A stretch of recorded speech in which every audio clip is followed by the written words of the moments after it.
Hello, everybody. Welcome to the third SquadCast. I am your host today, Ray, and I'm joined with UselessFodder, our squad leader. And today we have on a former host as our guest, Gus. Would you two like to introduce yourselves? Hello, I'm UselessFodder. I'm the one who started this whole community, but I'm not the one that runs it anymore. That's you guys. So it's good to be here on the podcast again. Gus, would you like to introduce yourself? So I'm Gus. I do a lot of the SquadCasty stuff because I really think it's incredible to have the opportunity to showcase all the cool things that go on in this community, and I have somehow managed to be on all three of the first episodes and do a bunch of the editing, and it's a blast, and I love it.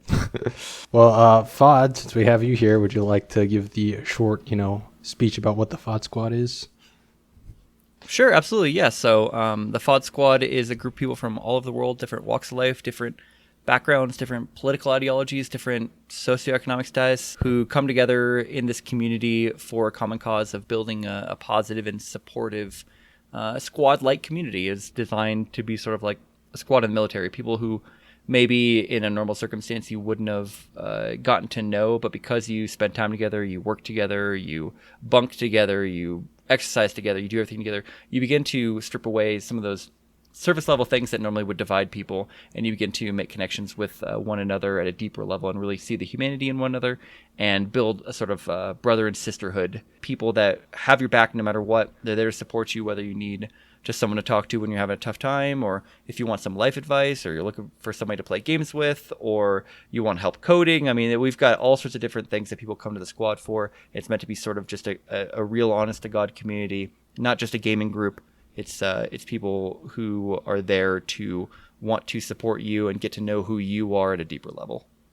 Oh, that's perfect. I couldn't have said it better myself, which is why I had you said it. You can find our community in the link on screen and in the description. And without further ado, I guess we can get on to the after action reviews. So the first after action review that we can do is, I guess by the time this airs, JTF Kingfisher will have run its last group dynamic op. So I think, Fodd, you were the main one that was involved in all of them. How's that been going? Yeah, so Kingfisher, obviously, this is sort of our second run through Kingfisher, because the first run, which we started in May of 2021, actually, while the pandemic was still going on, that run, we got about 80% done, 90% done on that, and then the server that was hosting that literally caught on fire, and so it caused us to have to restart that, and due to a variety of different reasons. Part of it's just that we don't have as much time to game together as we did during COVID, and also because of the fact that I was streaming 3 times a week, which I think is usually a good impetus to get people onto the server, and now I'm streaming once a week. We just haven't made as much headway on Kingfisher, and like I said, it's almost 2 years that we started it. And while it's an awesome community event that was, an awesome op that was completely put together by the FoddSquad.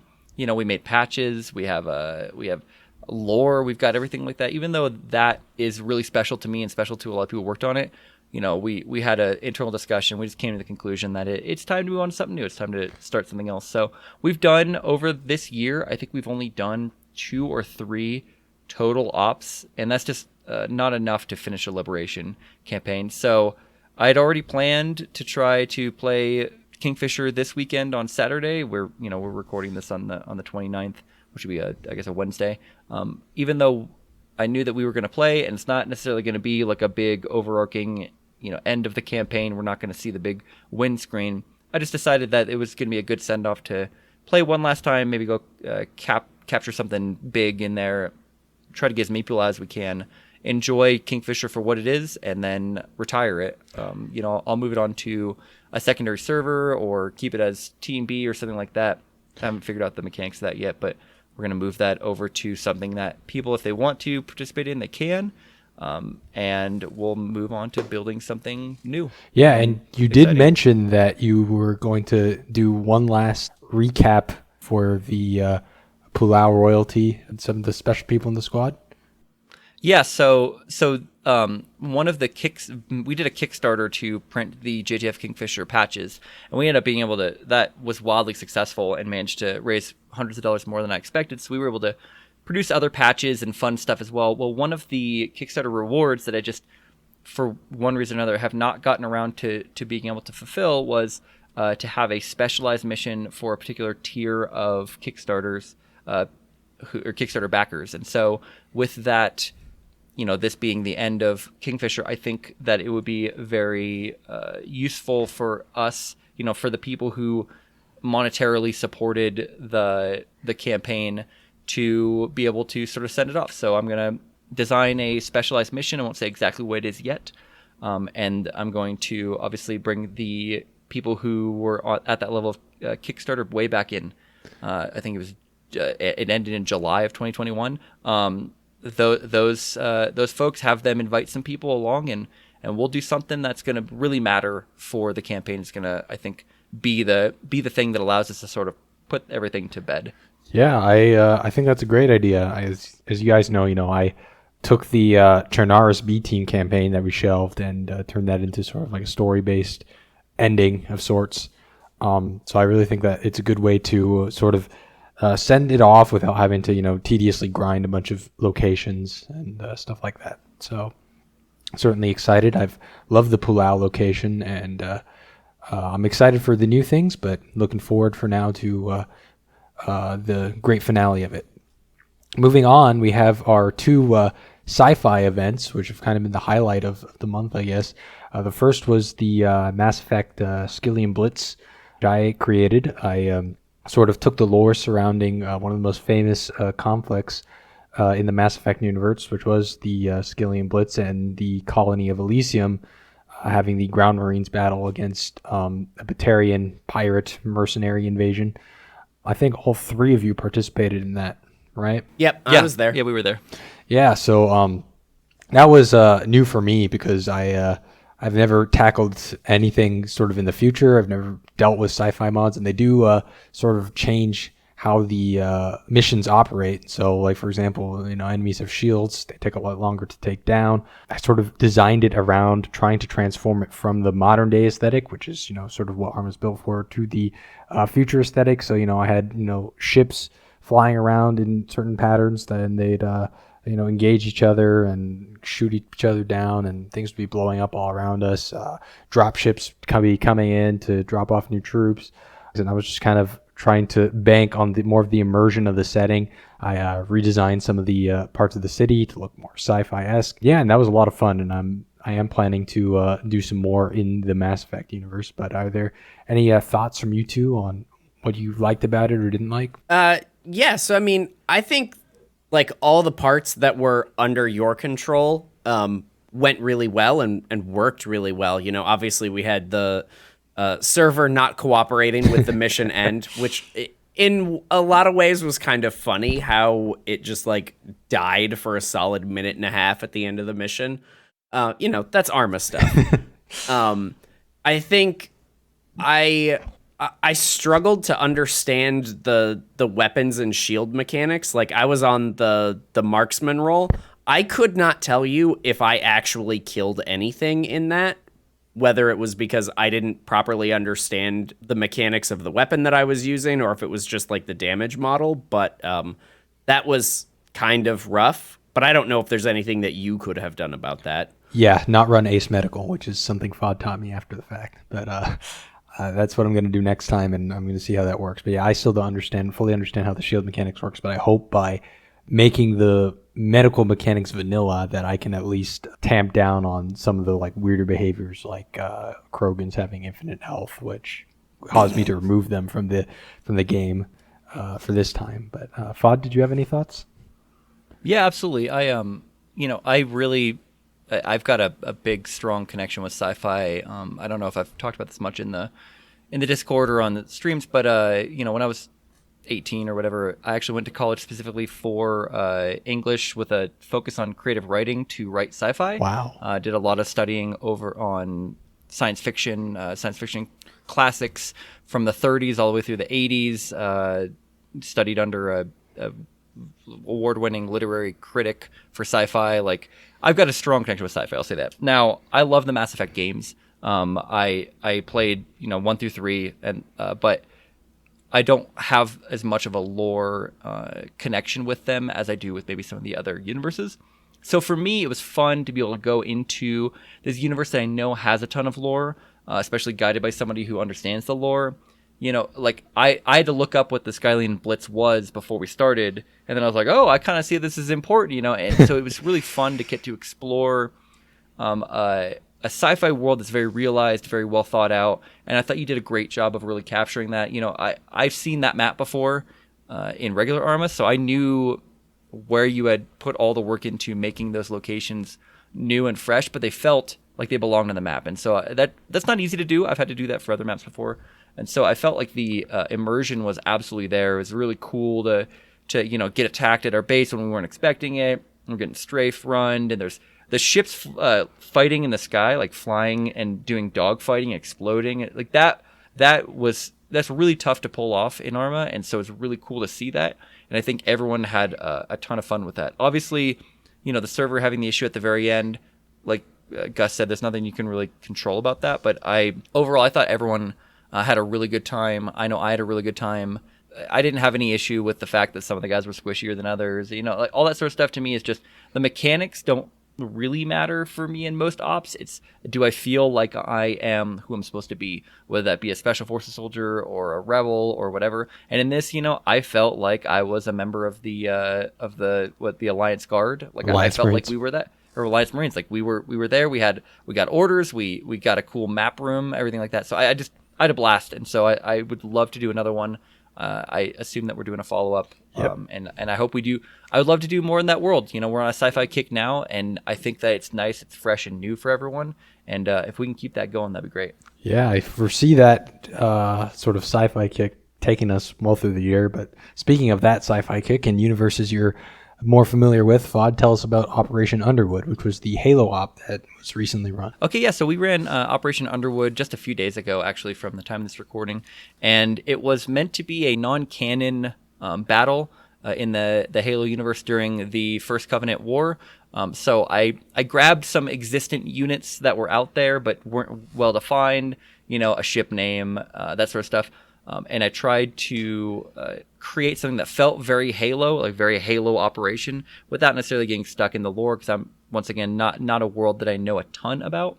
And so we had two groups of players. We had one group, the patrons for the Patreon that help support the server, pay for the Arma servers, and all the various costs that come with running the community.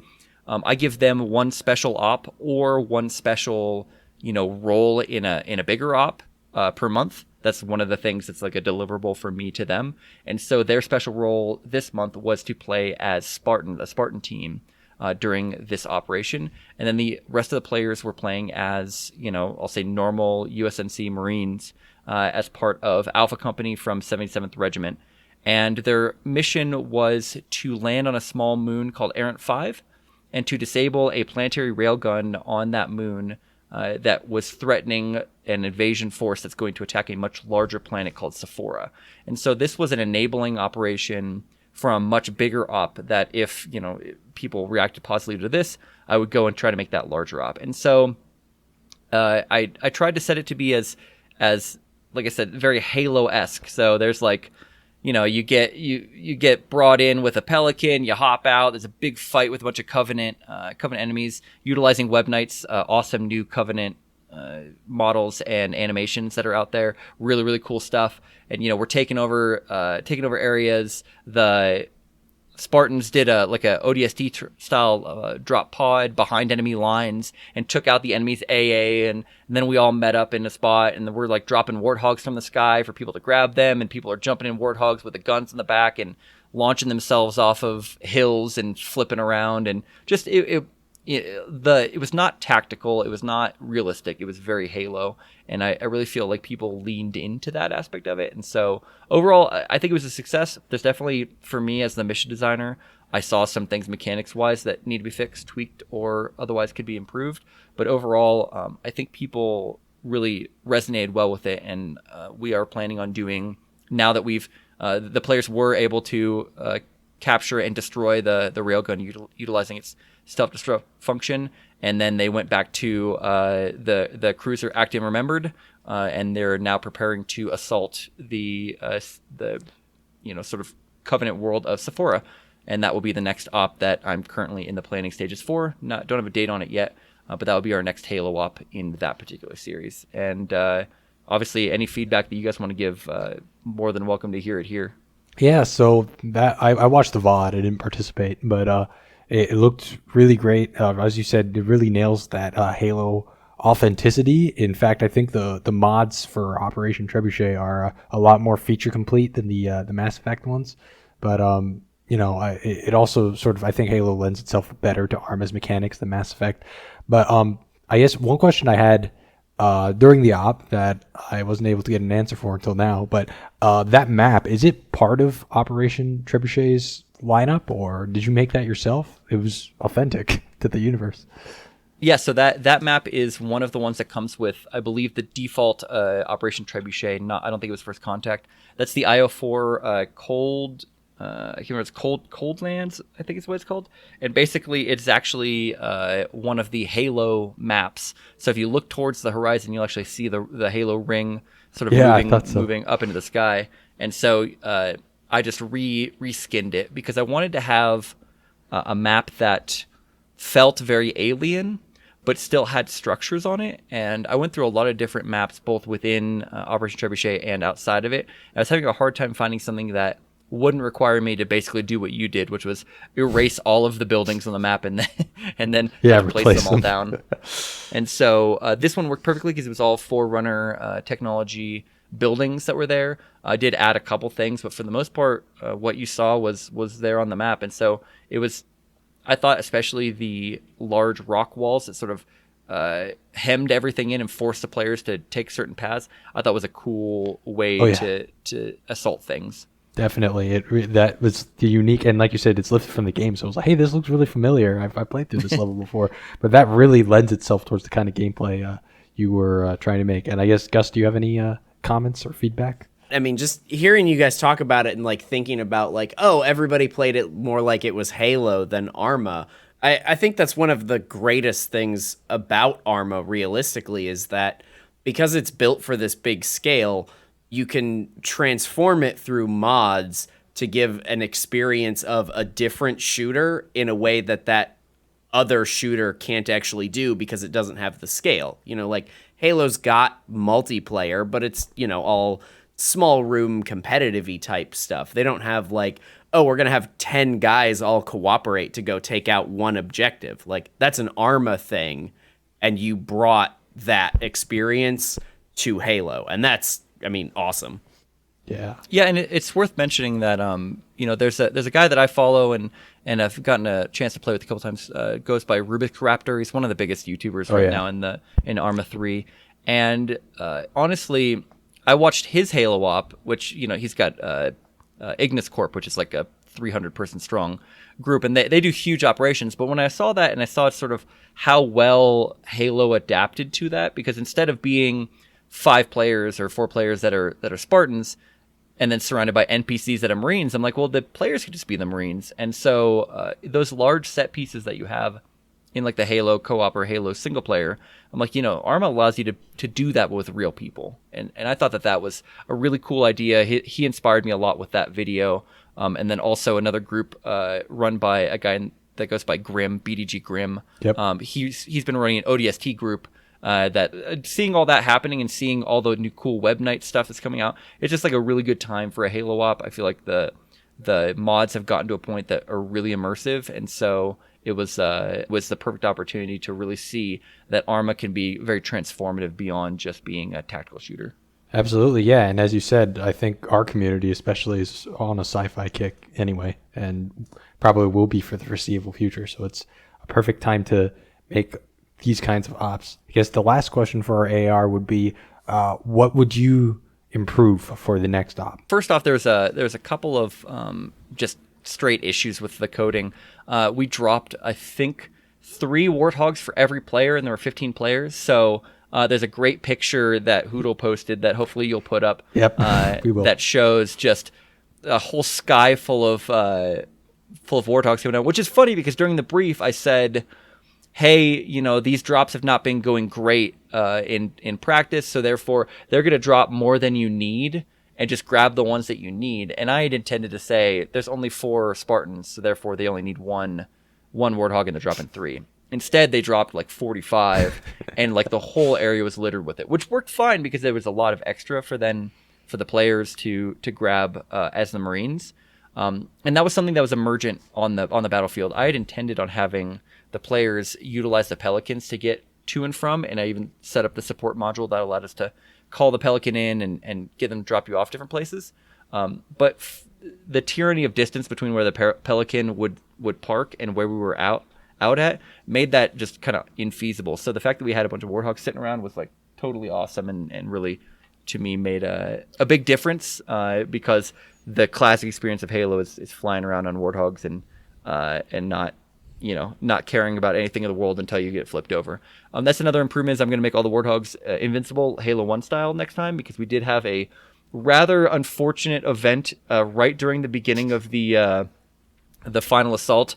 If you're gonna watch the VOD, I don't want to ruin it. It's not my VOD, obviously, other people's VODs. I didn't stream this one, but there we say all gas no brakes right as we go into the final assault, and that did not turn out very well, and ended up with basically everyone dying in a fire explosion. So the last thing that I'll say is that I'm going to set up better respawns for it. Once again, there were respawns that were out there in the world, but because the scripts that I had set up for keeping people's equipment and loadouts were not really working that well.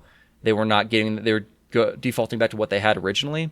Because of that, I'm going to set up spawns that you can teleport between, and each of them has an arsenal. So basically, once you capture an area, a spawn will appear there, or once you're in an area, a spawn will appear there, and they will USNC will then drop pod you in an arsenal. So if you respawn there, you can teleport between them and just have more flexibility. I was trying to do things very in-universe, and it just ended up with me as Zeus having to teleport people from where they respawn to get their arsenal stuff out to the field. And that kind of that took a little bit away from me, because there were times when I was spending all my time in Zeus just getting people back after they died, especially if they were onesie and twosie dying. And there's a really important part where a hunter appears, and in Web Knight's mod for Operation Trebuchet, the hunters are extremely powerful beings, and so it took all of us to take them down. I didn't get to do much of the first hunter because I basically got killed the moment that he appeared, and along with everyone else, I was just busy teleporting people back in while some of the players got to do all the fighting on him. So if I can avoid having to open Zeus next time, that would be a huge improvement for me. But really, I think those are the main things, is just clean up some coding and make more flexible spawn and teleport systems for folks. Yeah, that sounds great. I am definitely looking forward to catching the next one. I'm going to try my best. But with that as our ending for the AARs, let's jump into our franchise and freeform topic discussion, which I guess we will start with those two ops and the lore around them. So one of our topics here is sci-fi. Fodd, you mentioned you had a big classical sci-fi background, but you didn't study the Halo universe of sci-fi before, and you kind of just winged it. So tell us more about that, like your relation with the Halo universe, I guess. Yeah, so I was super into, it's going to sound very similar from Mass Effect, Halo 1 through 3. I've been known to get deep into lore in various things. Like, there was a time in my life where I was deep into 40K lore. But as I moved away from consoles, I stopped playing a lot of the big sci-fi epics that are primarily console-based. So your Mass Effects, your Halos, those sorts of things. And so I've sort of been tangentially, as just kind of a catch-all nerd, I've been sort of tangentially associated with those communities and seeing what people are doing that's kind of cool. Luckily, I have a lot of resources for people I can ask. Obviously, I can look up a bunch of stuff on various wikis and things like that.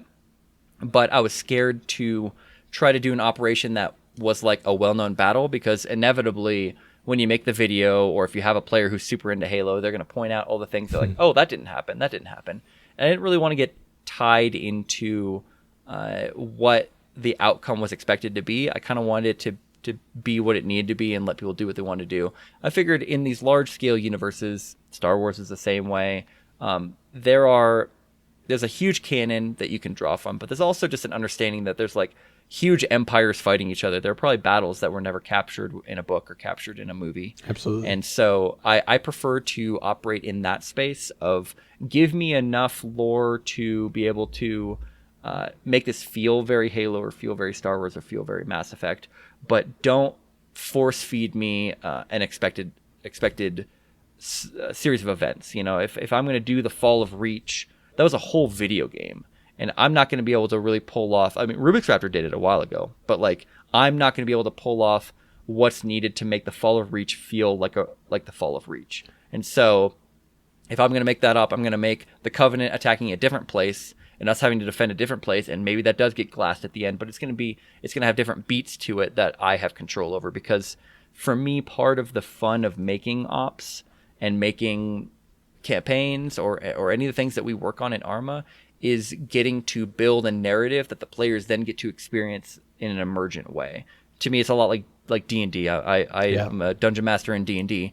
Is that you can set things up, but you can never guess what the players are going to do, and the players are going to take you in a place you didn't expect. And as long as you've made things relatively open-ended enough, you give them some basic objectives, and if they complete those objectives, then everything's good. You will be constantly surprised by what players will come up with, how they'll accomplish things, and if you try to choke them down too much into, no, you have to do X, Y, Z in that order, I find that tends to frustrate players more than anything. Yes. And honestly, learned that through experience of just really screwing up some Zeus ops when I first started doing stuff for Halo or for Arma. So for me, I'm much more of a Philip K. Dick, like that kind of sci-fi as philosophy kind of guy. Heinlein, Philip K. Dick were people that I spent an absolute ton. Ursula K. Le Guin, absolute ton of time, especially when I was younger and didn't have kids or a wife. Just spent hours and hours both reading their works, then reading the commentaries on their works, and reading what people built off of that or what people thought about it. I was really into the Serenity universe from Firefly for a while. Like there's a lot of great sci-fi universes out there that I think are perfect fodder for both Arma ops and other things. Whether that be you want to play an open-ended RPG or something that's really big in Arma that we haven't done yet, but I see a lot of other communities do would be like what they call checkpoint ops, where basically the players stay at one spot. They have to maintain, usually it's their police, and they have to maintain a checkpoint. Or, hey, you got to watch this. And then you have a rotation of players that play as actors that come up and force the players to have to role play with them, whether that be somebody who's trying to sneak a contraband through, or whether that be somebody who's there to try to talk them out of it or whatever. And I think that sort of thing is something that we will probably experiment with sometime in the future. And I think that the sci-fi universe and sort of the sci-fi bent we have now fit very well with that, because you can just get absolutely ludicrous situations without having to really put in the back end work. Like, everyone knows what Fallout world is like. I don't have to create the Fallout world and then give you an op in it. I can just say, you are in Fallout world. You understand how that works. Here's the exact situation. Right, exactly. And I think, sci-fi in general really lends itself to that sort of flexibility where you can have a lot of different things emerge just because you flipped sort of the conventional rules on their head, and now things operate on a different set of rules. But you mentioned liking sci-fi as a philosophy. I think Gus can talk more about this, but we both like Star Trek. What are your thoughts on Star Trek? So I am a huge fan of Star Trek in that I love what they've done. I will admit that I've only ever watched about half of the original series, and then I think I've watched all of Next Generation. The good one. But I'm a Captain Jean-Luc Picard is my captain kind of guy, because he was like he's a warrior poet, as in the new parlance, right?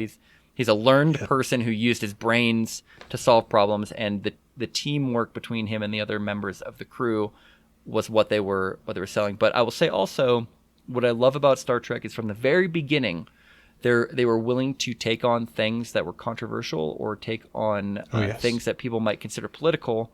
And coming from the background that I do with sci-fi, sci-fi originally in the beginning was like just another type of Western or another type of fantasy that would just with like a slight veneer of like space and lasers and stuff like that. And you can still read that pulpy sci-fi all the time. There's nothing wrong with that. That's like kind of like what 40K is, and to a lesser extent, Star Wars to me is still kind of like a very fantasy-oriented science fiction. You put fantasy in space, but after you get past like the 50s and you start getting like the 60s and the censors that controlled everything within like the major publishing magazines, and then you start stripping away those censors that force people to write very specific stuff. You start looking at like the 60s and 70s. You start seeing, Heinlein was talking about things that are very adult in science fiction, like the idea of multiple people having romantic partners together in Stranger in a Strange Land. So in Stranger in a Strange Land,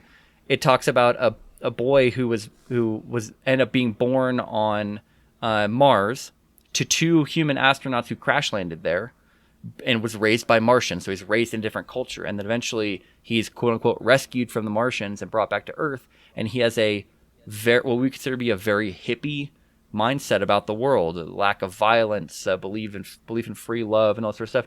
But like, it's presented as a sci-fi. It's a sci-fi story, but it was very much about both a criticism and also an exploration of the hippie lifestyle that existed in the time that Heinlein was looking at around him. Starship Troopers is the same way. Same guy wrote both these books, which is crazy, but if you've ever been in the military, if you read Starship Troopers, you can feel the authenticity of it, even though it's about people who are fighting these bug-like creatures in the far future using exosuits that can jump hundreds of miles and drop thermonuclear devices or whatever. But the interplay between the characters, the rank structures, what it means to be in the military, like the honor system that comes with that, all that sort of stuff speaks very much in that. So sci-fi as a medium to me allows you to explore things that are difficult to talk about by talking about someone else. And I think that that's a huge benefit to society, and why I like that Star Trek was willing to do that, whether it be the people who were half white and half black,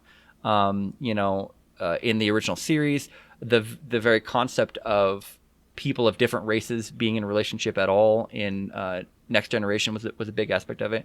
The idea of female leaders being out there, things that, most people consider fairly progressive, were explored and not necessarily always agreed with, but you can watch it happen. If it's a green alien, it's somehow less offensive to the sensibilities than if it happens to somebody who looks like you. And so to me, that's like the power of sci-fi, and why something like Star Trek really works. Also, I like that Star Trek's very hard sci-fi. It's got a very good scientific backing. I'm not as much of a hard sci-fi guy. I've read some E&M Banks and that sort of stuff, but that's not really my side of things. I'm much more of the philosophical, Philip K. Dick reading. If you read Flow My Tears, the Policeman Said, that book is all about like, what if the universe just forgot who you were, but you knew who you were, and how would you function in that? If you went from being one of the most famous people in the world to suddenly nobody knows who you are, how would you exist in that society? It's very interesting stories, and let you really explore the human condition in a way that you just couldn't in what people might call realistic literature. Wow, that is profound. I just wanted to say that I am a very hard sci-fi kind of guy. Like, I will do the actual physics calculations and everything. A few years ago, I extrapolated the chemical and physical composition of Krypton and how it would work in a solar system based on the powers that Superman manifests. And I calculated things like the atmospheric density, how large it would be, what kind of things it would have to sort of I one of my calculations was that it would be about as massive as a brown dwarf star, and the only thing that prevented it collapsing on itself is the presence of kryptonite and these super materials that were super strong and have different properties, but eventually it explodes, etc., etc. So I am that kind of sci-fi guy, but one of the things that I like about Star Trek, other than the hard sci-fi and the fact that it has its own rules that you can sort of make calculations on and extrapolate, is that it sort of presents us this vision of the future, and they're not afraid to sort of stand by that vision, no matter how controversial or weird or forward-thinking that may be. And that's actually the reason why, to me, the Next Generation is like sort of the definitive version, because it has its most clearly formed that still holds up to this day. Vision of the future that I think that is something we can all aspire to still. Gus, what are your thoughts on Trek, sci-fi, all these universes that we've talked about so far? Oh man, so I could spend an hour by myself just talking about Star Trek. So, but you know, my introduction to sci-fi as a genre came from Mass Effect. So when you were like, "Hey, I'm going to host a Mass Effect operation," I'm like, "Oh, well, Ray's making it, and it's Mass Effect. Clearly, I've got to be there." Wow. But sort of the immediate next thing I got into in the sci-fi space was Star Trek, and so for me, I think my sentiments echo a lot of what you guys have already said. I think Star Trek is at its best when it is exploring what it means to be human. And so on your note about Next Generation, basically every episode that was about Data is probably my favorite episode of Next Generation. But I like their hopeful vision of the future, but I also really like about sci-fi that there's, you know, half of it is this sort of like, this is what we hope the future will be like, and now let's explore what it means to be human there. But there's also the darker side of sci-fi, which is like, this is what the future will be like if nothing changes, and now we're going to explore what it will mean to be a human in that future. And that's sort of where you get into the, you know, darker Fallout or cyberpunk style sci-fis, and those are really fun too. Yeah, I can agree. Fodd, do you have any favorites of that sort of sci-fi? So I'm a huge fan of a book called Snow Crash by Neil Stephenson. It's absolutely my favorite book of all time. I recommend anyone who's listening to this go buy Snow Crash. You won't regret it. It's funny, it's informative, it's philosophical. It's a very engaging adventure story set in a very near future where the United States as a country, it doesn't really exist anymore. Everything is small franchise corporations. So like the area I live in, my like suburb or whatever, might be its own country, but it's part of a united coalition of countries that all share the same name, that are all owned by the same corporation. My next door neighbor across the street might be part of a different country because he's also part of a different suburb. And everyone is a corporation now. The mafia is a corporation. Even the U.S. government has a very small. Basically, it's just like the CIA and NSA, and they're a corporation. So like, what if the world was divided into really, really small corporations, and the idea of like what law is, it's very much like a libertarian paradise. Almost like the law is very subjective depending upon where you are, you know, and where you are in society. And it follows this guy by the name of, you can laugh at this, Hero Protagonist is his name, Hero being the Japanese spelling. Nice. And he's one of the original guys who came up with, or he's one of the original guys who coded in what they call the metaverse in that. I think it's the metaverse. I'm correct me if I'm wrong, but I believe it's called the metaverse in that. But basically, it's this book coined the term of avatar for a digital representation of yourself, and it predicted what basically Second Life is and then what metaverse is. The idea of putting on goggles, like VR goggles, and going into another place where you have a completely different identity, and you might be in that place, you might be famous, cool dude that everyone wants to know. But in the real life, when Hero takes off the goggles, he's literally living inside a rental storage unit with two other dudes, and he's flat broke. He's a pizza delivery guy. And so he's the greatest. He calls himself the greatest swordsman in the world because he has the highest score on the VR sword fighting, like thing that he designed himself in the metaverse. But then when he takes off the goggles, you know, he's a nobody. And it's like this really interesting idea of like what the United States would be if it was just another country, basically, instead of being like it's not a world power anymore. It's just another country. The globalization has basically made it just another Singapore, just another India. And like these various characters are operating within that, but there's so much more to it. And so I think that there's a lot to be said for exploring, like you said, both the positives and the negatives when it comes to how you can learn about the future and Well, it's going to be because humans are going to keep living. Like humans in some ways are kind of like cockroaches, right? Like there's a scientist during the age of the mutually assured destruction who was very controversial, and he said that, hey, if nuclear war happens, most humans will die, but some humans will live, and there will be a society afterwards. And what will that society look like? And everyone's like, no, you're dumb. Why are you looking at? Why are you even pretending that there's a reason that we might be able to survive nuclear war? And he's like, hey, humans have survived a lot. Like we're going to keep going. And so I think when you start to peel that apart, there's another great book that I highly recommend called The Clockwork Girl, and it looks at sort of like global warming and the idea of electricity becoming, and the ability to generate electricity using fossil fuels becoming like extremely rare and extremely expensive, and what the world would look like in that case. Like how would people generate power? How would they move around if they're used to driving in cars that have fossil fuels? Well, you can't do that anymore, but electric cars need a power source somewhere. Where's that going to be powered from?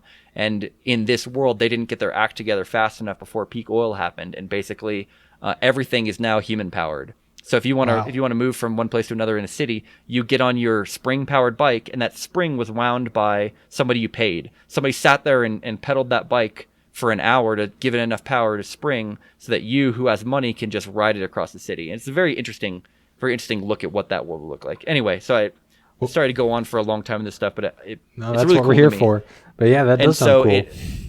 It lets you see, like, it's not to say that the things that are bad that are happening in the world, or the problems that we have to solve are going to end life forever, but it allows you to look at, do I want to live in a world, or do I want my children more likely to live in a world that looks like that, and the difficulties that come from that, and are we just sloughing additional difficulties onto future generations? People have called things like global warming a taxation without representation on the future generations, that we're basically levying them to clean up the problems that we have. And we had those problems levied on us by our forefathers, whether that be cleaning up lead or plastics or whatever. And so I think it's really cool that sci-fi is a world, or a genre that's able to grapple those big issues and make them able to be perceived by a human brain that's stuck in the now, to really get to time travel almost to a reality that doesn't actually exist but feels very real.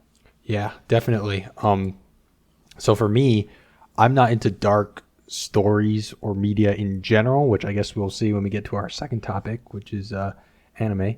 For me, I think the darkest thing that I like is sort of The Matrix, which you could consider to be kind of dark or weird. It's a very dystopian that humans have failed. Now we're all in a machine. Then we get out of the machine, but kind of not really, because do you really know if you're out of the machine or not?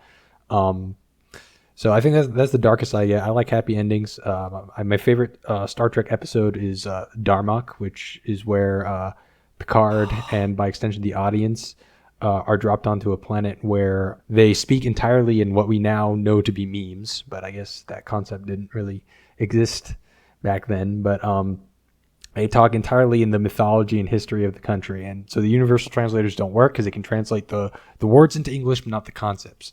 And over the course of the episode, Picard sort of learns, what they're talking about, and by the end, he's able to basically have a conversation with them.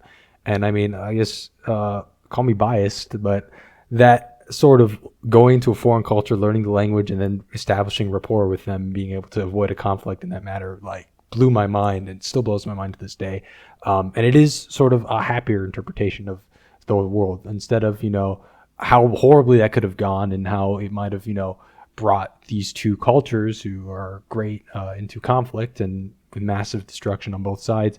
It showed, sort of the flexibility of the human mind under pressure to, adapt and find a common ground. And I like those sort of stories where they show the ideals to aspire to as a human or as a member of society.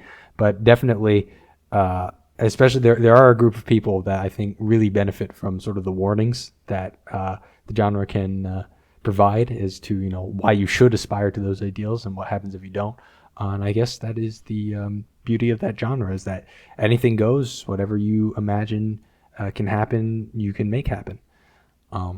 Gus, do you have any closing or thoughts on the topic of sci-fi before we move on? If you love the sort of harder sci-fi stuff, you can either watch The Expanse, which is one of my sort of newest favorite sci-fi shows, but I'm about halfway through the books right now, and as incredible as the show is, the books like dial it up even further, and it's not the sci-fi is philosophy type thing as much. I mean, it kind of is. Yeah. But just like the way, the way they talk about, these interplanetary spaceships, they don't describe speed in terms of, kilometers per hour or million kilometers per hour. They always talk about how fast things are going in terms of acceleration force. And like we talked about with our sim discussion last month, like I'm really into that stuff. Like acceleration is what matters in space. Right. And The Expanse, both the book and the show, just does this incredible job of painting a really vivid picture of a grounded view of what living in space might be like, 100 years from now. Exactly. It's sort of like hard sci-fi Star Trek style, but sort of scaled back in terms of, Star Trek shows really, really far future. We've discovered all this technology that makes it convenient. And The Expanse sort of takes it into, we haven't gotten there yet. We're sort of maybe, 50 years ahead of what we have now, except we can now, go interplanetary. And I highly recommend to you, Fodd, and to all of our viewers who haven't seen it, that The Expanse is a definite good pick. But let's move on to our next topic, which is anime. Gus, we recently had you looking for some recommendations after, I think, Vinland Saga, was it? So I was, at the time I was watching Attack on Titan and looking for more like that. My kid watched Vinland Saga, and I will go back and watch it at some point. But I've kind of been dabbling a little bit. I tried like 4 episodes of Demon Slayer, and I got bored really quickly. Oh, really? There's a lot of like just sitting there talking about philosophy of like how we're going to fight. I'm like, no, kill the demons. This is what I'm here for. Yeah, you like the action-oriented more. So I like the action. I tried the first episode of Cowboy Bebop, but I was on vacation at the time and it was 3 a.m, so I fell asleep, and I haven't gone back to finish actually that episode yet. But it's on my list. I'm gonna get to it. So I have sort of different tastes in that regard, but the sort of what draws me to anime nowadays, because I used to not be into it until the squad introduced me into it a bit more, some of the members.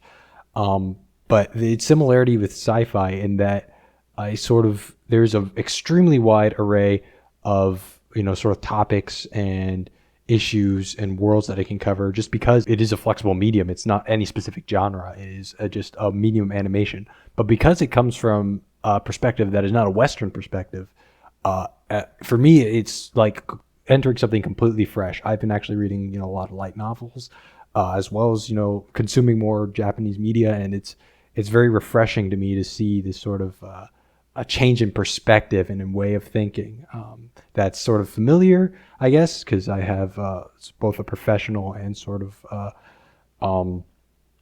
familial background.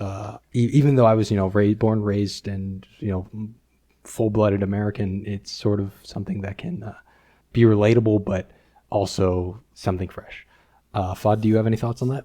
Yeah, so I think that there's a lot of value in exploring media that doesn't come from the culture that you grew up in. I think we do that internally in the United States. Coming from a perspective of like I'm a white middle class dude. But if I explore media that comes out of other cultures within our country, whether that be Latino culture, whether that be Black culture, things like that, I think there's a lot of value to understanding the people that surround you. But I think even more so, having lived overseas and getting to perceive how the world is different there, I think that media is like a cool way to open up the aperture for that. And so I'm of the opinion that one of the greatest things that America's ever done for itself is become a cultural empire. The imperialism that we practice for the most part is cultural, in that You can bring up like Walker Texas Ranger all over the world, and people will know what that is, even though that's an extremely American thing that shouldn't exist anywhere else. But our culture is oftentimes the culture of the world. And I think part of that is because we adopted mass media a lot earlier than other nations because of the fact that we are a very spread out country. Yes.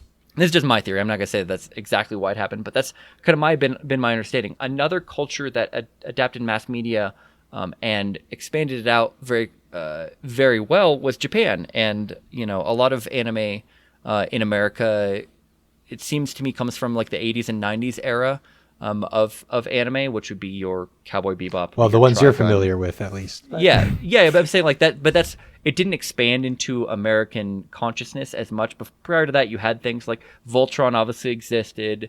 Power Rangers is something that came from Japan. There are some things here and there that you can point at and say, yeah, there's a little bit of Astro Boy. There's a little bit of that Speed Racer. These are things that were like influenced America, but anime as a separate genre that's like worthwhile to look at, I think is really didn't really come until that era. And I think it's really interesting because you can see a different culture that is somewhat westernized, but is also not the penetration of American or Western culture into their media is not nearly as much as what you see in other places of the world, like Eastern Europe or South America or things like. There's still a very a much purer form of culture that they're expressing. So I think it's really interesting seeing how they perceive the world, what their values are, and what you can learn from that. And so a lot of times for me, watching anime is trying to have a laugh, or trying to watch an interesting story, or trying to see something kind of cool. But there's also a lot of anime has that, once again, that the philosophy sort of woven into it, and very often is not a Western philosophy. It is a different take on things. And so being able to see that and kind of scratching your heads, that you'll be watching something like a Bleach or a Naruto, which to me are kind of like pulpy, but like every once in a while they'll say something you're like, that's kind of profound. Yeah. But it's profound to me because I hadn't been exposed to that idea. That might be an idea that you would be exposed to as a school child in Japan. Exactly. And I think those are things worth exploring and worth looking into. I think I always have a hard time recommending anime to people because there is kind of like a homework you have to do before you can really get into it. And so I thought it was really funny when Gus kind of accidentally opened himself up to asking for recommendation, because people who like anime tend to really like anime. Oh, yeah. It tends to be like something they're really into. And so when you ask somebody who's into anime for their recommendations, you better be ready for a huge deluge, because oftentimes they will have 100 shows and they'll try to really aim you towards the things that they like, but also figure out, because there's so many different, every genre that exists in any sort of media also exists in anime, whether that be slice of life, like what we consider in writing to be a realistic literature, exists in anime, or fantasy or sci-fi or whatever. And so I think it's always tough to bring someone new into it, but I think it's worthwhile if somebody does the homework, finds their entry point. For me, the entry point was, as a young teen, it was Cowboy Bebop. It was Robotech, of all things, which isn't a real anime. It's a westernized, cobbled together Macross and a couple other things. And then Trigun. Those three, for me, like really brought me into anime and opened my eyes. Like Trigun taught me like the ridiculous faces and the way over the top expressions and way of speaking, and but it had like a nice edge to it as a show, to where it wasn't all that. It wasn't just like the kind of over the top ridiculousness, but had enough of it to where I got used to that, and then I could step into other anime. But also, the last thing I'll say on anime is also very much people who were like, for me, I was into anime in the mid to late 2000s and early 2010s, and I kind of fell off. So there's like definitely a genre or an era of anime that existed to me, but because of the fact that obviously Japan's producing a lot of anime for its own domestic culture, and the fact that now things are ported to America so quickly, you've got very different experiences for people who are into anime today versus even 10, 15 years ago, like I was. It is not the same experience by any means. Yeah. And so a lot of times when people ask me like, oh, what do you recommend? My stuff is so dated, and you can really tell by what I was recommending. Yeah. Everything on there was earlier than I think 2015. Yeah. So I got into it growing up with Sailor Moon, and both the Japanese and the Canadian version, which was shown to us on TV, like early 2000s, late 90s sort of thing. And so that was sort of my introduction. Gus, you were with Pokemon, you said? So I watched Pokemon with my kids. But that was, within like the last 3 or 4 years. Like the first time I ever saw an anime, I was like, it was like 2004. So I was like 14 at the time, and I don't remember anything about it other than there was a tentacle monster made of blood. Oh. And that's all I remember. Well, And I remember thinking it was really awesome. But then having no way to go back and find it, or anybody I knew who might know what it was, it's like completely disappeared out of my brain. Yeah, so I didn't get back into it other than like most of my life, only just like sort of knowing about it, knowing one like work, and not really caring to get into it more. I was more to the live action stuff, the original versions of Super Sentai and all of that. It wasn't until during COVID, I guess I started, rewatching the old stuff, revisiting my childhood, missing my sister, me and my sister used to watch together. And then I asked some squad mates for recommendations. So I have very, I guess, odd taste in that I don't like anything, sexualized. I'm okay with blood and gore, but I get very uncomfortable with anything that, you can't watch with the pastor down the street. So I asked for recommendations from the squad with that in mind. And I got some, really good ones filtered through that, won't get me into a tizzy. And so that sort of opened the door for me for everything. And I guess the thing with recommendations for these kinds of works is, as Fodd said, there's a super wide variety, and everybody's tastes are going to be different. You just got to sort of get a feel for the person's taste to see whether or not they'll like something. But there is almost always something for everyone.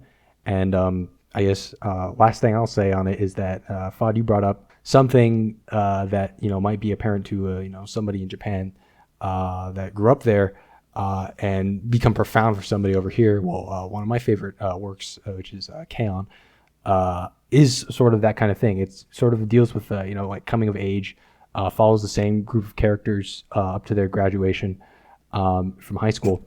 And they sort of form a music club, and the music club is not the focus, which turns some people off from the show, but it's sort of like these characters growing, developing, and it's about finding the place in the world that you can be happy with, not just what you are told to do, or trying to rush to a goal without taking your feelings into account, as well as thanking the people and appreciating the people who helped you there along the way.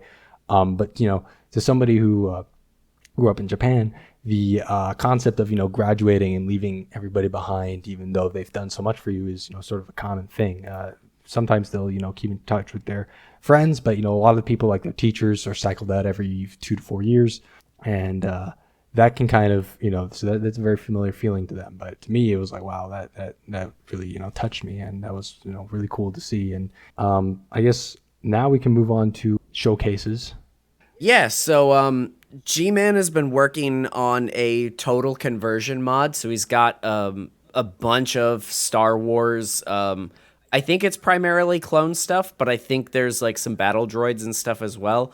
But it's armor and weapons and stuff. He's trying to make something sort of akin to like a Battlefront in Operation Harsh Doorstop, and he was trying to learn some new texturing stuff, and one of the things he decided to work on as part of learning that was that he was going to do a FoddSquad camo, and then he's like, you know what, I'm going to make it an entire faction in the game. So now in like the Star Wars total conversion mod for OHD, you can go play as the FoddSquad faction, which I thought like, oh yeah, we definitely got to talk about this.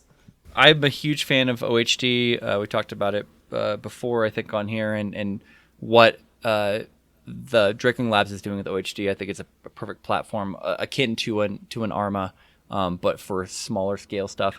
And so I just want to say that one thing that I feel like I made a good decision early on, creating this patch. And I didn't design this patch. It was actually designed by a community member who is also somebody who I served in the military with. He made the vector art for it based upon some small inputs from me.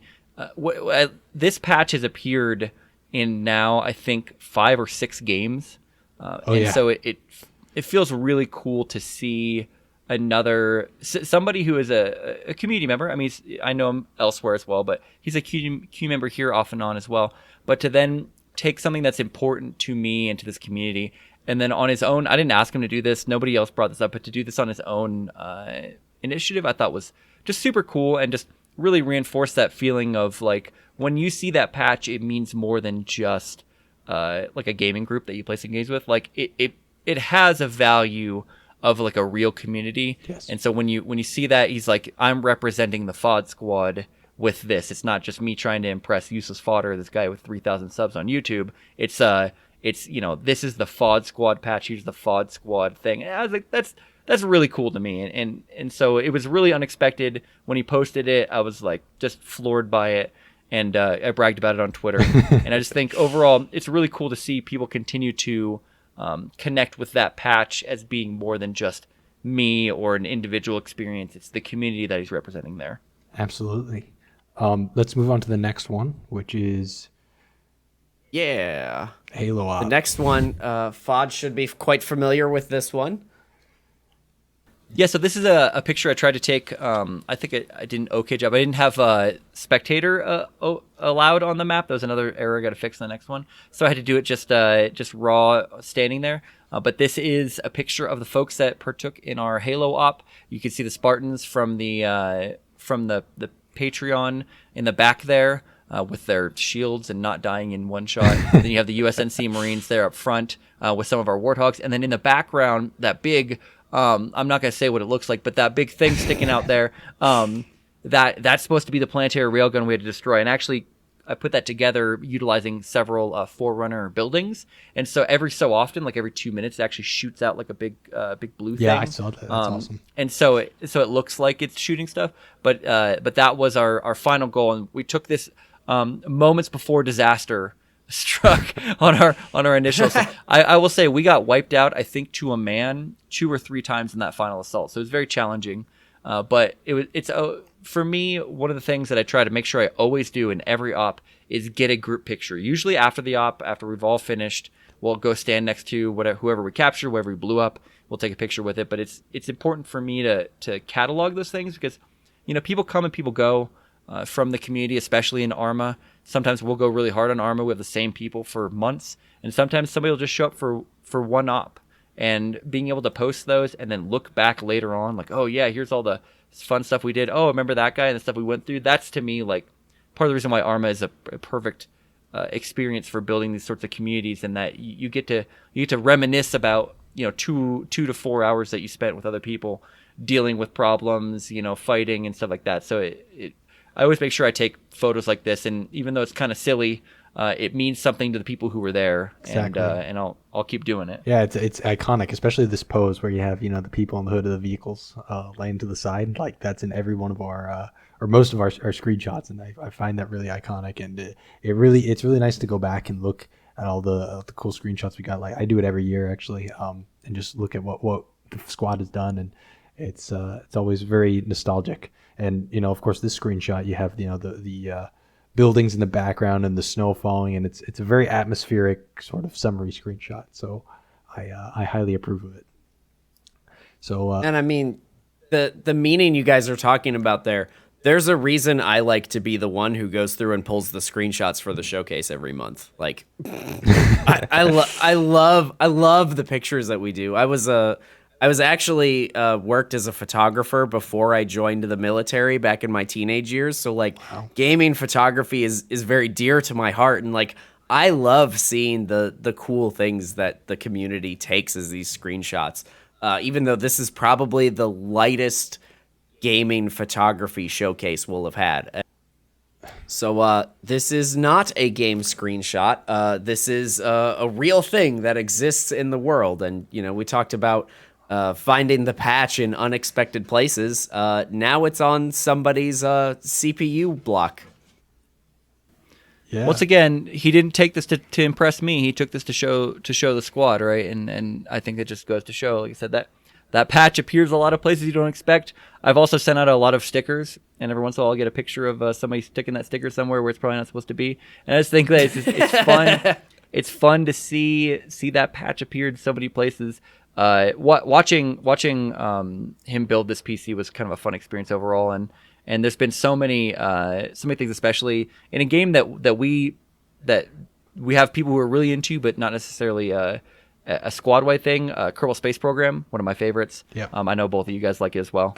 But the seeing the stuff that he's been doing in Kerbal Space Programs, really neat, because he's gone way deeper than he went in. He went in Yep. full all the way down to his toes. Head first into Kerbal Space Program and KSP2, and still doing it to this day. And so I think it's really cool to see. He needed to build a new rig for his computer, and he showed us basically every step of the way, and getting to see him figure out how to display images on there. And one of the first things he showed us was, of course, the FoddSquad patch, was just like, that was pretty neat. Yeah. And also, he's a veteran as well. So it's just, there's a lot of, this picture alone to me encapsulates what the value of the FoddSquad is. And it's hard to say exactly why without going on a long tirade. Yeah. No, and I get you. No, This I is like hear a that. community project, built sort of like alongside, with every step documented and supported all the way, and that's a payoff. It's sort of like getting the little bit of a squad rep there. So I guess we can move to the next one, which is from me. So this was let's go. We had 2 sessions. This is from the second session of all of FoddSquad Skyrim Together. So I spent a long time setting this up. We sort of kept it private between certain members of the community before opening it up, because we weren't even sure that this was going to work. Like we're forcing a program that's designed to run in single player with a single player methodology in mind, and it's been beaten into the shape to work with like multiple people and servers and synchronizing everything. We have a mod list that runs with it that sort of turns it into a more MMO kind of thing, like with unleveled enemies and such. So right now we have like a stable player with Soul, Flame, Bacon Oreos, Hoodle, Clemens, and Volticus, as well as myself. I'm the Gandalf-looking wizard, and because I manage everything. I'm very deep into the lore, but I think I like this screenshot because it shows sort of how the squad can branch out from tactical gaming as a community to let's all have a fantasy experience together, and I think that's a lot of fun. I love that it's the same, almost base concept as Fodd's picture from the Halo operation, but it's like, oh, well, this isn't Halo, but we're still taking a picture after we're done for the day. Yep. We do it after every session, which has been 2 sessions so far. So there's actually a before screenshot where there's only 4 of us. But yeah, we make it a point to sort of document, I guess both for the squad and for ourselves, our progression through this for the good memories. I gotta say, I was really jealous when I saw you guys start doing this the first time, and then miss the second session as well. And I'm like, it's so cool. The idea, like, so I go way back with Elder Scrolls as a Morrowind guy for the most part. I played the previous ones, but I easily 1,500 hours in Morrowind back during the days when multiplayer gaming wasn't what it is today. And lesser extent Oblivion, and then honestly, Skyrim's probably the one that I've spent the least of the 3 with. But the idea, going way back to when I was sitting there at I brought my computer to my friend's house, and we both be playing Morrowind together, but in separate games. We're just in the same room. And the idea of thinking, like, man, it'd be so cool if we could both travel together and fight the same things. And so seeing that people have actually pulled that off with Skyrim is like that's like a dream come true. I mean, that's like that the power of nerds with coding and mods and what they can do is like so impressive to me. Absolutely. And the idea of Skyrim, because it kind of made Skyrim MMO that exists in Elder Scrolls Online. Right? Yeah, I was about to bring that up. It's not as good. But- it's not as good. It's not the same as, But the idea that you could play this game that's so beloved and people know every single stone, every single stream of, but then you can bring this new and fresh feeling to it by playing with your friends online in a world today that is much more about online gaming than it was when the Elder Scrolls series started. Yeah. To me, it's just so cool, and I I was so jealous to see you guys. I'm so excited to watch videos or find out about the adventures that you guys have been on, because to me this is probably the closest that you can approximate like a D&D. Oh, you're right. Yeah. In a video game, like a bunch of people bring their own ridiculous characters together, and you have these quests you go on, and you have to deal with the crazy BS that happens along the way. And this picture to me is what you would get if people in D&D could take a picture of their characters together. So I'm really excited to see more of it. I might try to hop in one of them. Obviously I'm horrible to schedule with, so I'm glad that you guys have been doing it and set that up, because once again, putting on my squad leader hat again, seeing the community do stuff like this podcast, playing Skyrim together, seeing things happen organically within the squad, like that's what I designed it for. That's what I tried to make. That's what when I started the squad in 2017, what I wanted to do was to create a community that created value for itself. And seeing stuff like this being so mature, seeing stuff like the various Arma ops we've been doing being so mature, and it's not even just that I don't want to do the work, but the fact that I can not even be involved and people still have this amazing time in the Fodd Squad is like so cool for me, because it really does mean that the Fodd Squad's bigger than me, which was always the goal that I wanted when I was building it. And so I know it's a lot to put on playing Skyrim together, but like it really is super cool to see, because I was jealous. I was like, man, the squad's doing stuff without me. But then I was like, whoa, the squad's doing stuff without me. It's like it was a positive and negative experience. So it's kind of cool. Well, I can say that anybody in the squad, including you, Fodd, who would like to join, is welcome to apply to join. Just let me know, because I'm the dungeon master of this, basically, using the D&D thing. Join. The only thing that I have to warn people why we screen applicants is because it is extremely difficult to set up. For people who don't know or have never modded Skyrim before, we try to make it as easy as possible. So I've created sort of a pipeline, but it requires the download of a custom file, and there's a multi-step process. So I would advise anybody who finds that overwhelming, maybe try a single-player modded experience first. But anybody in the squad is welcome to apply if they would like, and we will help you get set up and work with you every step of the way. All right, and then our final piece of the showcase, we talked about this game quite a bit, actually, on last month. So this is the European side of the truck simulator. And one of the things that Badger kept talking about and that I thought was so interesting was this idea of a realistic traffic simulation. And then Styx this month pops in this gorgeous looking screenshot of a complete and utter traffic jam, and I'm like, oh, we should show that off, because I don't want it to just be Arma screenshots every time. So yeah, gotta find the hidden gems, Yeah. This is one of those games that I could never really get into, but I always wanted to, and I feel like it takes a certain type of personality to my father, or my stepfather, the man my mom married recently, loves this game because he was a truck driver. And it's kind of funny to me, because I'm like, if you were a truck driver and you do that professionally, and then but then again, at the same time, I was playing Arma doing milsim ops with active duty rangers, so I mean there's a that's a good point. Some aspect of it. Yeah. But the ability to just sit there and enjoy the driving, dealing with some consequences or whatever, but most of it is just the relaxation of moving between places and getting to sort of chill out and talk to people on stream. I think is a really, really cool thing, and I kind of wish I had more time and chill, I guess, to be able to get into games like this, because it's so cool. Yeah, it's way too time consuming for me, but I think you brought up a good point. Badger talked about this in the last SquadCast, where the busman's vacation, where somebody who works in something takes times off and then does something that they do, in this case in a virtual simulation. Professional truck driver drives trucks in a simulation, right? And I guess we can all relate to that on the level of armed forces playing milsim games on our off time, and it's just sort of a lower stakes, more relaxing and fun way of experiencing the good parts of the job without the bad. As diverse as the squad is, there's a lot of different games like that across our community, from these truck simulators. I'm sure there will be a tower climbing game for Otto or something that he'll get into one day. I'm waiting for Tower Climb Simulator. It's got to be coming. I mean, they've got a simulator for everything else.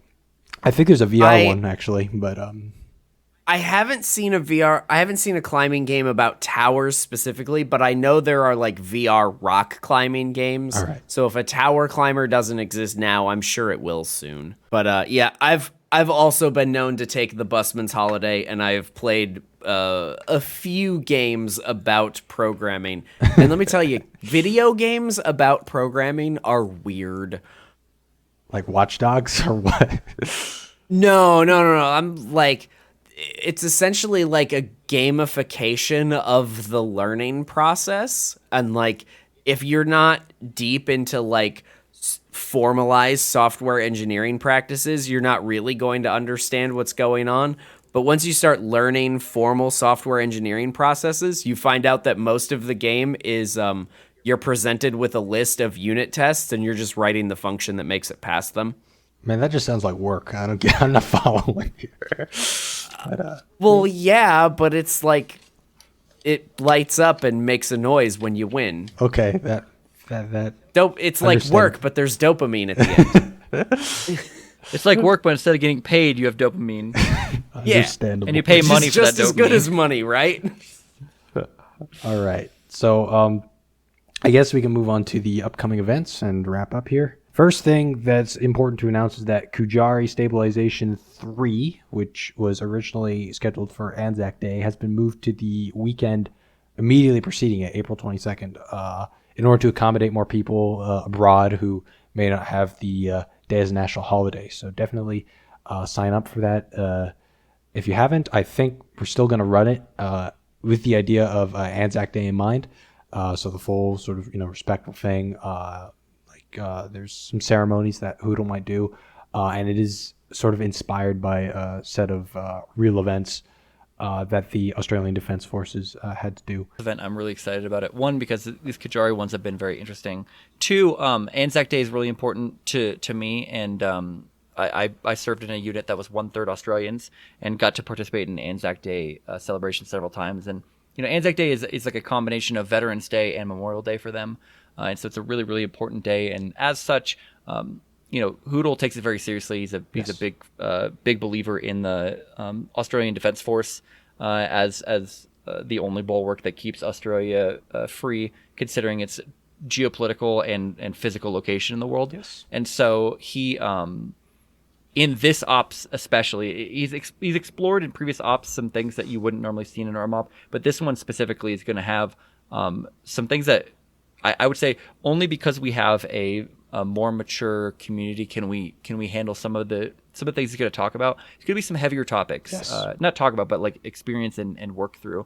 And I think that to me is really, really cool to see, because you couldn't run an op like this in most Arma communities. But because we expect kind of a higher level of teamwork, a higher, more mature type of person within the Fodd squad, I think it's going to be a very transformative experience for a lot of us, hopefully in a good way. But overall, just in the way that we'll be dealing with things that in a video game, but in a sense, sort of like when you play SOG Prairie Fire, you get a sense of what the difficulty was like, or what these people dealt with in that situation.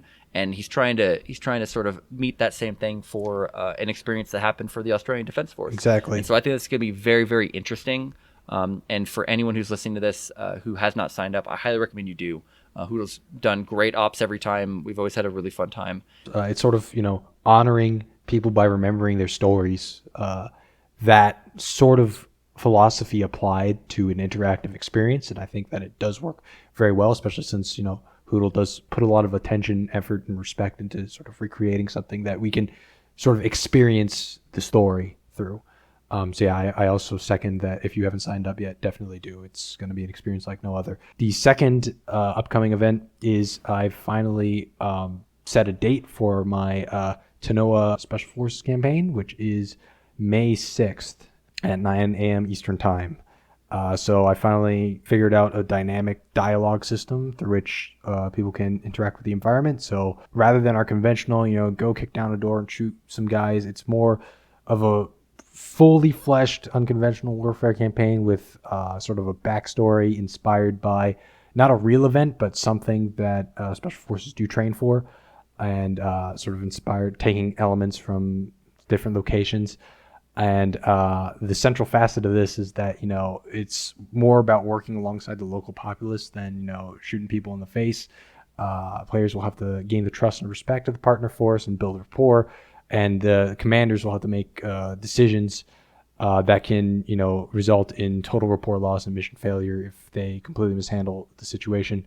And if that happens, then the campaign will end early as a loss. So definitely looking forward to that. It's really cool to see all these ops that are getting planned by various people. There's all sorts of different people running different campaigns and stuff like that are all hand built, and that's really cool. Yes. Speaking of other squad mates that have events, it's not scheduled with a definite date yet, but Bacon Oreos is doing a follow-up op to the original No Rest for the Weary op, featuring yours truly once again in a new setting, but with the same 6 characters. So if you originally participated, I hope to see you again. If not, then there might be a slot for you open that you can join in and sort of get integrated into the story. And yeah, looking forward to that one too. Thanks for listening. I have been Ray. You can find me at the link on screen. I have a YouTube channel where I post mostly FoddSquad content, but I'm leaving the door open for anything. So I'm UselessFodder. I stream on Saturdays over on Twitch as well as on YouTube. You can find me on YouTube. I'm the only UselessFodder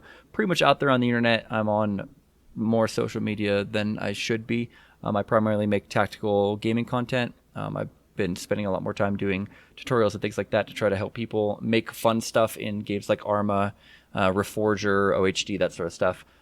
But I'm also the leader of the FoddSquad, and I highly recommend anyone, anywhere in the world who's looking for a place to land, a community of people who are interested in you and what you're trying to do, that you come join us at discord.gg/uselessfodder and come join our community of almost 900 strong members who are going to be there and help you have, I think, help improve your life, if I'm being entirely honest.